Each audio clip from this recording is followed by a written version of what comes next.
नमस्कार। आजच्या व्हिडिओमध्ये आपण बनवणार आहे बनवायला अतिशय सोपा, खायला अतिशय टेस्टी, त्याचबरोबर कुरकुरीत असा वाळवणाचा पदार्थ साबुदाणा बटाट्याचे वाटी पापड। चला तर मग व्हिडिओला सुरुवात करूया। त्यासाठी इथं मी 1 कप साबुदाणा घेतलेला आहे। साबुदाणा आपल्याला धुवून घ्यायचा आहे। हा साबुदाणा मी सकाळी भिजत घालत आहे आणि यातील जे पाणी आहे ते आता आपण काढून घेऊ। साबुदाणा भिजेल एवढं पाणी आपल्याला यामध्ये टाकून घ्यायचं आहे। ज्या प्रकारे आपण साबुदाण्याच्या खिचडीसाठी साबुदाणा भिजवतो त्याच प्रकारे आपल्याला साबुदाणा भिजवायचा आहे। तुम्ही बघू शकता साबुदाण्याच्या वरती अगदी थोडंसं पाणी आहे, खूप जास्त पाणी नाही। आता यावरती झाकण ठेवून घेऊ। तर आता संध्याकाळ झालेली आहे आणि साबुदाणा छान भिजलेला आहे। आता आपल्याला हा साबुदाणा मोकळा करून घ्यायचा आहे आणि साबुदाणा दाबल्यानंतर छान मॅश होत आहे। या प्रकारे आपल्याला साबुदाणा भिजवून घ्यायचा आहे। आता इथं मी छान कळकळीत उकडीचं पाणी घेतलेलं आहे, ते आता आपल्याला यामध्ये टाकायचं आहे। साबुदाणा बुडेल एवढं आपल्याला पाणी टाकायचं आहे, कमी नाही किंवा जास्त नाही। आता आपल्याला हा साबुदाणा रात्रभर भिजवून घ्यायचा आहे, जेणेकरून साबुदाणा छान फुलेल। तर दुसऱ्या दिवशी सकाळ झालेली आहे आणि साबुदाणा छान भिजलेला आहे आणि छान फुलून आलेला आहे। तर इथं मी 3 मीडियम आकाराची साल काढून घेतलेले बटाटे घेतलेले आहे आणि याचे छोटे छोटे तुकडे करून घ्यायचे आहे। आता मिक्सर जार मध्ये आपल्याला थोडासा साबुदाणा टाकून घ्यायचा आहे आणि कट करून घेतलेले थोडेसे आलू घालून घ्यायचे आहे। आता यामध्ये अगदी थोडंसं पाणी टाकून आपल्याला हे मिक्सर वरती अगदी बारीक असं वाटून घ्यायचं आहे। तर या प्रकारे आपल्याला सर्व बॅटर बनवून घ्यायचं आहे। हे बॅटर इथं मी बाउल मध्ये काढून घेत आहे आणि राहिलेले जे पूर्ण बॅटर आहे ते बनवून घेते। तर आपलं सर्व बॅटर तयार आहे।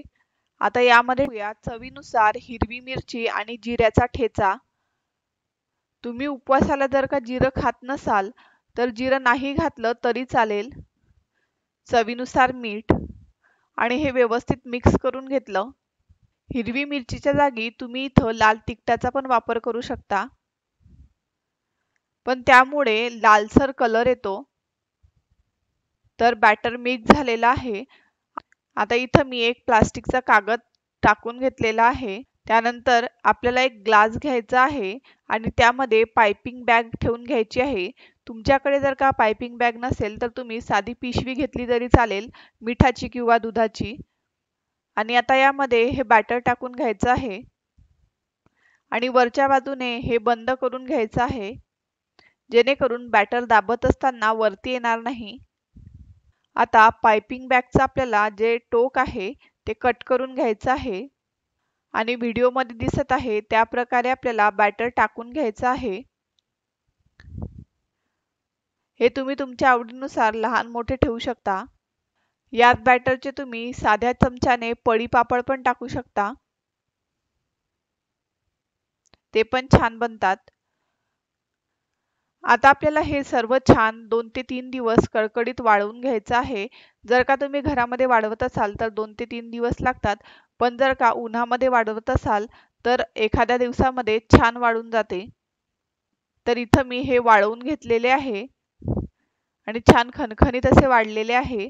वाळवणाचे पदार्थ जर का व्यवस्थित वाळलेले असतील तर ते घरामध्ये जास्त दिवस टिकतात, नाहीतर त्यांना किडे लागतात किंवा बुरशी येऊ शकते।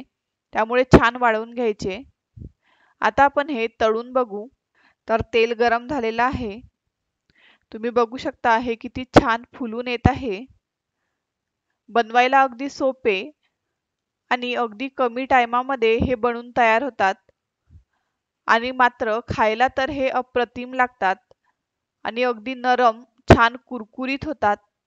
तर तुम्ही पण या प्रकारे वर्षभरासाठी उपवासाला या प्रकारे उपवासाचे वाटी पापड बनवू शकता।